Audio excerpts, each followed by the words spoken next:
and I were incredibly close. She was my pillar of support, my best friend, and my guide. We spent our days together, sharing stories, laughter, and quiet moments. My husband, a kind and understanding man, fit seamlessly into our little family. We shared a bond that was unbreakable, and I cherished every moment of our time together. My career as a best-selling novelist also flourished, providing the balance I needed between family and personal aspirations. With the spacious house my father had left behind, I had the perfect space to focus on my writing. There was a peace in my life, a rhythm that felt just right. I knew I was fortunate. Despite the pressures that came with my work, I had the support of both my mother and husband, who always encouraged me to pursue my dreams while making time for what mattered most: family. Life was perfect, and I couldn't imagine a future without my mother by my side. The house, my career, and the love we shared as a family were my foundation. But everything would change in the blink of an eye. Then, in a moment of shocking heartbreak, my world came crashing down. My mother, always full of energy and life, suddenly collapsed and passed away from a stroke. It was so sudden. One moment, she was healthy, going about her usual day. The next, she was gone. I had never prepared myself for a loss so abrupt. I sent her off to work that morning with a smile, never imagining it would be the last time I would see her. The call from the hospital left me frozen in disbelief. I rushed there, my heart pounding in my chest, only to find that she had already passed. I saw her lying there, looking as if she had simply fallen asleep, serene and peaceful, but the emptiness that filled my heart was anything but peaceful. I couldn't believe it. The grief washed over me in waves, each one harder than the last. My husband, who had always been so close to her, was equally devastated. He held me as we made the difficult decisions, handling the funeral arrangements with the same love and care my mother had always shown us. We both went through the motions, but the pain was overwhelming. My thoughts were clouded with disbelief, and it felt as if the world had shifted beneath my feet. In that moment, I realized I had lost the person who had been my everything, my mother, my guide, my rock. In the midst of our grief, we were confronted by an unexpected source of tension: my mother-in-law and sister-in-law. Their visit to the funeral was anything but comforting. They came with insincere condolences, offering hollow words that barely scratched the surface of the pain I was feeling. But what shocked me even more was the subtle way they began to manipulate the situation, using my mother's death to their advantage. It began with small, almost careless comments. As my husband and I were preoccupied with the funeral preparations, my mother-in-law leaned in, her voice low but pointed. "With your mother gone, it's going to be tough, isn't it?" she said, her tone laced with an undercurrent of satisfaction. My SIL, standing beside her, nodded in agreement, adding, "Since we're family, no need for condolence money, right? You wouldn't want to burden us with that, would you?" Their words stung, not just because of their lack of empathy, but because it was clear they were already thinking about what they could gain from the situation. My grief seemed to hold no value to them, only an opportunity to manipulate. I was stunned. How could they be so callous, so unfeeling in a moment like this?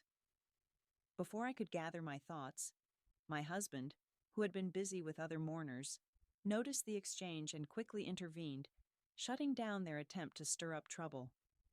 But the damage had already been done. Their true colors had shown, and I could sense the manipulation behind their cold words.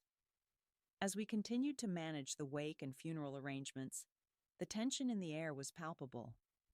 It was clear to me then, this wasn't going to be an easy time for our family. Just when I thought the worst was over, the situation took another strange turn. A few days after the funeral, as I tried to find some sense of normalcy, the front desk of our building called. It was my mother-in-law and sister-in-law.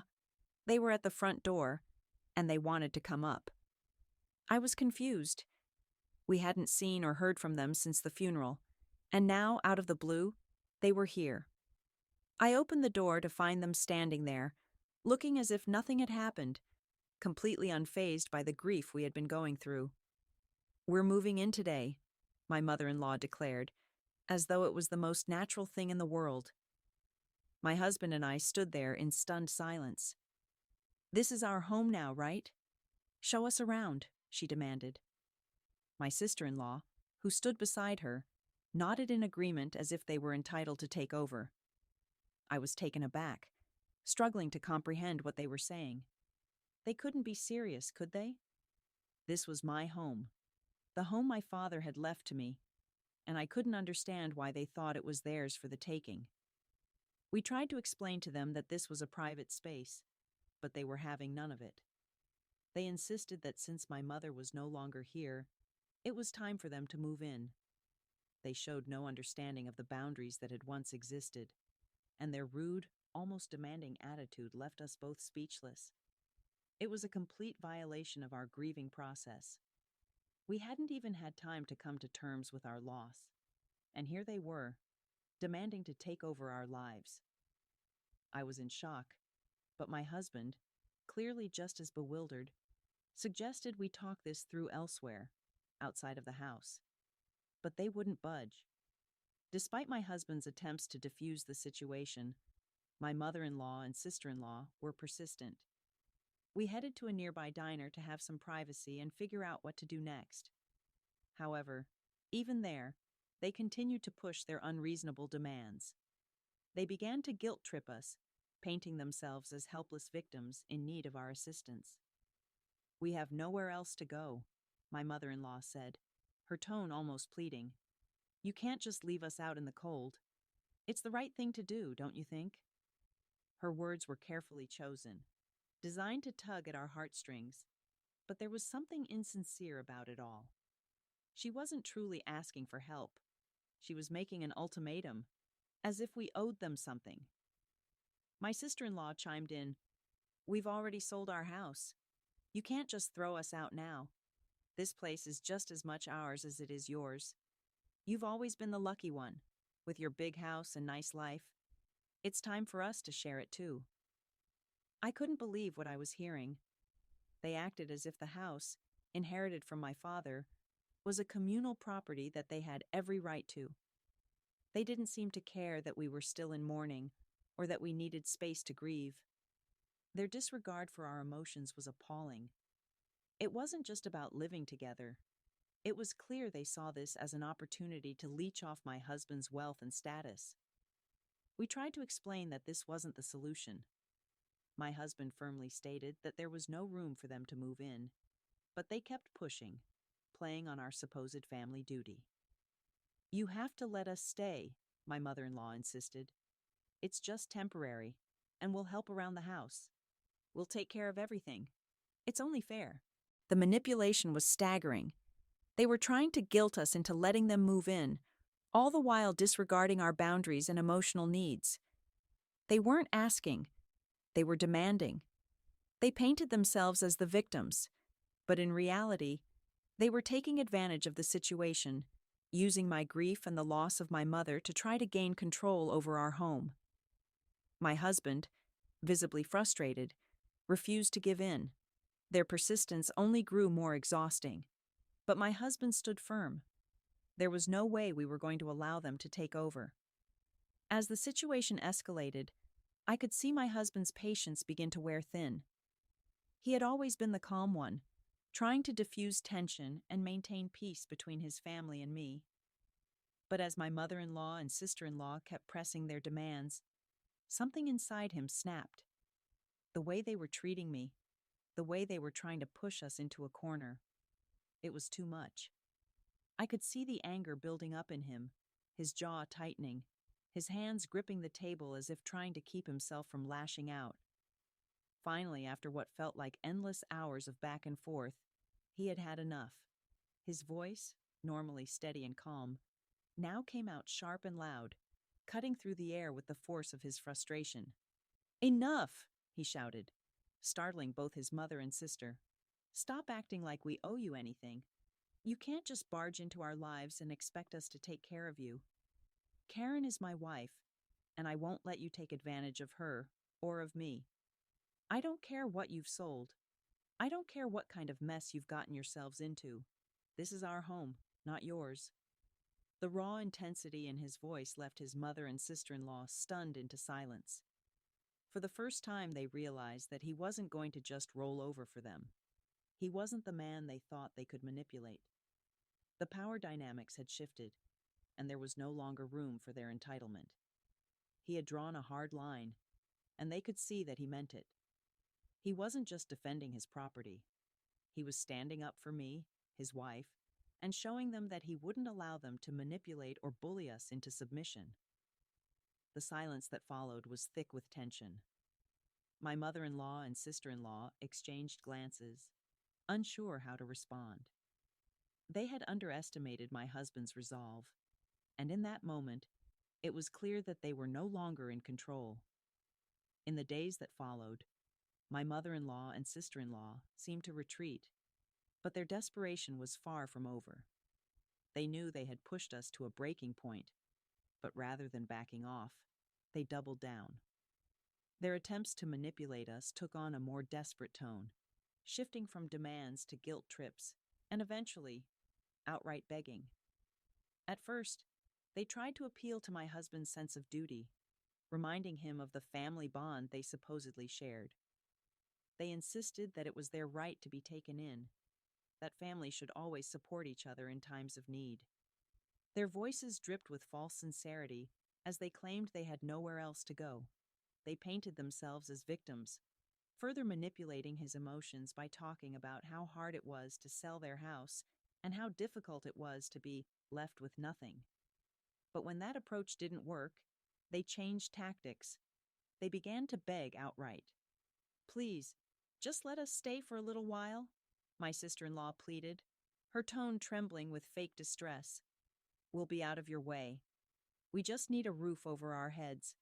Please, don't turn us away when we have no one else." It was the same story over and over again, but this time, they added more outrageous claims. They confessed, rather dramatically, that they had sold their home without telling anyone, fully expecting to move into our place. They hadn't even looked for a new home yet, assuming that we would just take them in without question. It was the most irresponsible thing they could have done, but they tried to twist it into something we should feel sorry for them about. The constant pressure, the guilt trips, and their increasingly ridiculous justifications were exhausting. They even tried to paint themselves as martyrs, asking us to help them out because they'd sacrificed so much for the family. My husband and I had no idea how to reason with them anymore. They were beyond rational conversation. But no matter how much they begged or tried to shift the blame onto us, my husband held firm. He had already made his decision, and he wasn't going to let them turn our lives upside down just to suit their needs. The desperation in their eyes was palpable, but it was clear they were finally beginning to realize that their tactics weren't going to work. After days of futile arguments and manipulation, the final confrontation between my husband and his family was inevitable. We had reached our breaking point. My mother-in-law and sister-in-law had come back yet again, their faces marked by a mix of frustration and entitlement, as if they had every right to keep pushing us. My husband, having already been pushed to the edge, stood up from his seat, his face cold with determination. The room fell silent as he addressed them, his voice steady but full of finality. "I've had enough," he said, his words cutting through the tension like a knife. "You both have crossed every line imaginable. We've explained over and over that you are not moving in, and yet you continue to disrespect us. I'm done." His eyes locked with mine, and in that moment, I saw both the pain of what his family had put us through and the strength of his decision to protect us from their toxic behavior. This ends here. No more manipulation, no more guilt trips, no more demands. I'm cutting ties with you both. For good. The finality in his tone left no room for argument. For the first time, my mother-in-law and sister-in-law were speechless. They realized that the door they had hoped to pry open was now shut tight, and there was no changing my husband's mind. His decision was unwavering, and I could feel the weight of it lifting off my shoulders. A rush of relief flooded me as I realized that we had regained control of our lives. No longer would we be held hostage by their demands. It felt like the storm had finally passed, and peace was within our reach. Even after the confrontation, my mother-in-law and sister-in-law couldn't accept defeat. Their rejection had only fueled their determination, and they shifted from manipulation to harassment. They started showing up uninvited at our condo, banging on the door as if they had the right to walk in whenever they pleased. Every time we answered, they acted as though the conversation from the previous days had never happened. But it wasn't just physical visits. They escalated their harassment by bombarding us with relentless messages, emails, and phone calls. The constant notifications made it impossible to ignore them. Every morning, we woke up to a new wave of texts, begging us to reconsider. "Please, we're desperate," they wrote. "You're our only family left. Don't do this to us." At first, I tried to reason with them, but it became clear that they didn't care about our boundaries. They were just trying to wear us down. My husband was firm, refusing to even respond to their endless requests, but the toll it took on both of us was undeniable. They didn't respect our wishes, and we began to feel like prisoners in our own home. The tension continued to build, and with each new intrusion, the stakes felt higher. They were determined to push their way into our lives, regardless of the consequences. We started taking precautions, blocking their numbers, reporting the incidents to the building manager, and even considering legal steps to protect ourselves from their increasingly erratic behavior. The suspense mounted as we waited for their next move, unsure of how far they would go to get what they wanted. It was a constant battle to safeguard our peace, and despite our efforts to protect our privacy, it seemed they weren't going to stop until they got what they felt was owed to them. After months of being harassed, my husband had finally reached the point where enough was enough. The relentless harassment from my mother-in-law and sister-in-law had left us both exhausted and frustrated. But now, my husband made a bold decision that would put an end to their manipulation once and for all. With a steady hand and an unwavering resolve, he contacted a lawyer to begin the legal process of severing ties with his family. It was the only way to guarantee that we wouldn't be further tormented or made to feel guilty.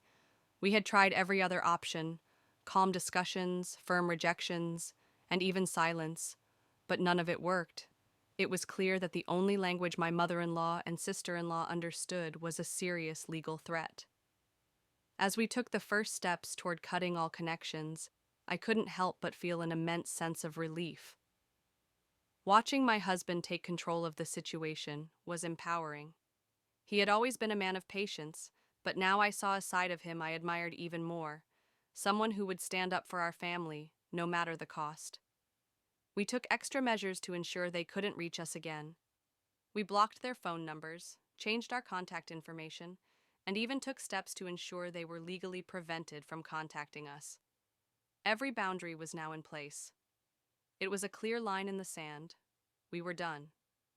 And as the days passed without their interference, I could finally breathe easy, knowing that our lives would be our own again. The aftermath of my mother-in-law and sister-in-law's actions was both swift and unforgiving. With their hopes of moving into our home dashed, they soon found themselves facing the harsh consequences of their decisions. The house they had sold in the hopes of moving into our condo had been their last asset of any real value, and with no backup plan, they were now left with nothing. Their financial situation quickly worsened. They had assumed that my husband's family wealth would be an open-door policy for them, but they had underestimated the strength of our resolve. Without a place to call home, they moved into a cheap, run-down apartment in a sketchy part of town, the result of their hasty decisions. Their once comfortable life had turned into a daily struggle to make ends meet. To add to their hardships, neither of them had any savings, and with their pride refusing to allow them to admit their mistakes, they had no choice but to scramble for work. The full-time jobs they had once taken for granted were now a distant memory, and the reality of part-time work became their new normal. The humiliation of their situation began to sink in, but they refused to accept responsibility for their downfall. It was a tragic irony that the more they clung to their delusions of entitlement, the further they pushed themselves into despair. The consequences of their greed and manipulation were now obvious. They had burned bridges with us, with their own pride preventing them from finding a way back. Their situation had gone from bad to worse, and it was clear that they had no one to blame but themselves. After months of turmoil and emotional strain, a sense of peace began to settle over our lives once again. My husband and I, having faced such challenges together, grew even closer as we worked through the aftermath of the dramatic events with my mother-in-law and sister-in-law. The constant stress had threatened to tear us apart, but instead it had strengthened our bond, teaching us both the importance of standing firm for the sake of our family. Amidst all this, something truly wonderful happened. I found out that I was pregnant. The news filled me with joy and a renewed sense of hope. This unexpected blessing felt like the beginning of a brighter future, a new chapter that promised happiness and love. My heart swelled with excitement, knowing that I was going to become a mother. I was determined to be the kind of mother my child could always rely on, just as my own mother had been for me. In that moment, the grief of losing my mother was replaced by a deep sense of purpose. I wanted to pass on the strength and wisdom my mother had shown me, providing the same stability and love for my own child. The future suddenly felt full of possibility, and I embraced the journey ahead, confident that this new life I was carrying would be surrounded by love and security.